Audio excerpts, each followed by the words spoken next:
আসসালামু আলাইকুম।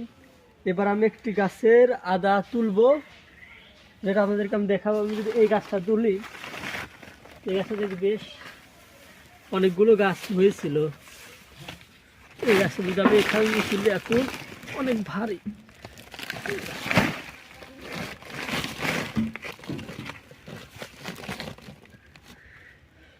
এক পিস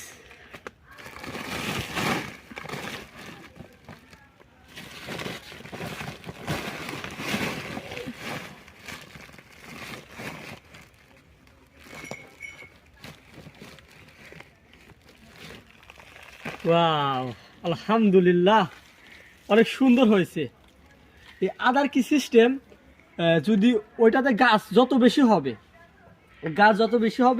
আদা তত বেশি হবে। এই দুইটা মিলে আগে দাঁড়ান, আমি এখানে দেখি আরো কিছু আছে কিনা।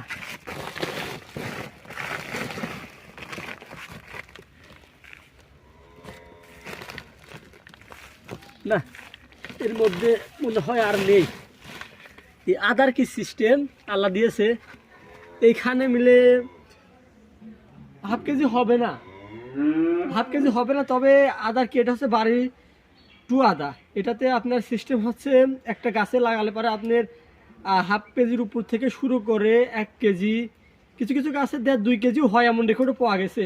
তবে ঘরে 1 কেজি ধরা যায়, যেহেতু আমি কোনো রকম যত্ন করতে পারি নাই, আমি প্রথম, সেই ক্ষেত্রে যতটুকু আল্লাহ দিয়েছে বেশ আলহামদুলিল্লাহ। এটা গাছ সম্পূর্ণ মারা গেছে, এটাতে দেখে সম্পূর্ণ কোনো ক্ষয়ক্ষতি হয়েছে বলে মনে হচ্ছে না।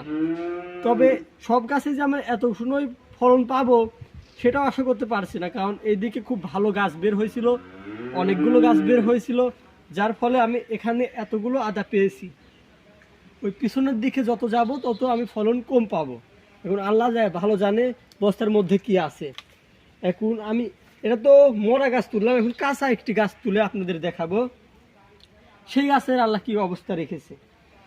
এখন এটা আমি এখানে রেখে দিচ্ছি, এখানে বেশ ভালোই হয়েছে আলহামদুলিল্লাহ, আল্লাহ যা আমাকে দিয়েছে। এখন একটা গাছ যদি আমি দেখাই, এই দেখেন প্রত্যেকটা গাছের গোড়ায় কিন্তু আদা আদা আদা কিন্তু অল্প খরচে যে কোনো জায়গায় বেড়ে উঠতে পারে, তার জন্য বেশি একটা ভেঙে যাচ্ছে।